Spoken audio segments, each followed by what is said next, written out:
And welcome back to Tahoe Tonight. In the studio with us, a very special guest. Alinka's here from Tahoe Teas to tell us all about what the latest and greatest is in the world of teas, which happens to be a favorite subject for Mike, as I'm a huge tea drinker. Great, we'll set you up. We got some awesome teas. Good, I love that. Tell us what you brought with us today.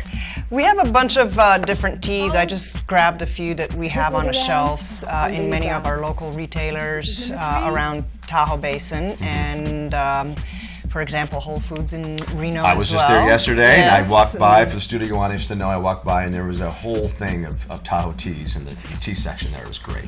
The great thing about our teas is that besides that they're all organic, wonderful product, loose leaf teas, is they make a great gift. People always come to Tahoe, they want to get something to take back home to their family, friends, and this makes just a great gift for them to take back with them. So where do you grow the teas, or where do your tea leaves come from? We source the teas depending on the flavor that we have. All of our real teas that contain the teas like the greens and the oolongs and the white teas, for example, and the black teas are from China. China still has some of the best teas, the biggest history, the oldest history in tea production. And then we source our organic ingredients. I try to do as much as possible as close to home as we can, so we try to get, including the packaging and the labeling, in California. That's great. Well, that's I'm sure the locals love to hear that too. Yeah. And do you sell all over? You have retailers, and do you sell online as well? We sell online as well, www.tahoeteas.com, and all around, including ski shops and delis and gift shops and anywhere that people go and buy products, you can find us. I saw one of the package here. It was Tahoe Red. I'm not sure where that one is here, but that's that one right there. And this is interesting because it has different red leaves or buds in them. So tell us about Tahoe Red, because I've never seen a red tea before. The red tea is actually a red rooibos blend, which is a naturally non-caffeinated blend. It makes it a great dessert, afternoon, evening type of a tea.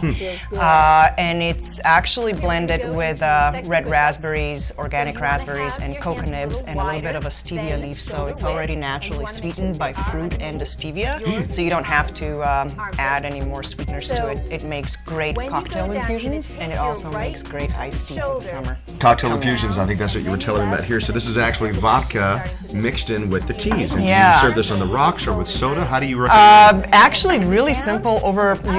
You would strain it. Once you infuse it, you would strain it into the glass and then add some soda water, maybe a splash of lemon, and throw in some ice, and you got a great summer cocktail. Sounds yummy. I have a question, because I tend to steep my tea a long time, but someone told me 2, 3, 4 minutes is max. But is the longer you steep it, the more good benefits come out of it, or what's the?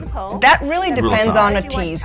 Your herbal infusions, which is your rooibos, and also other herbs, like for example our Tahoe Kids and our new Tahoe Balance, our herbal teas.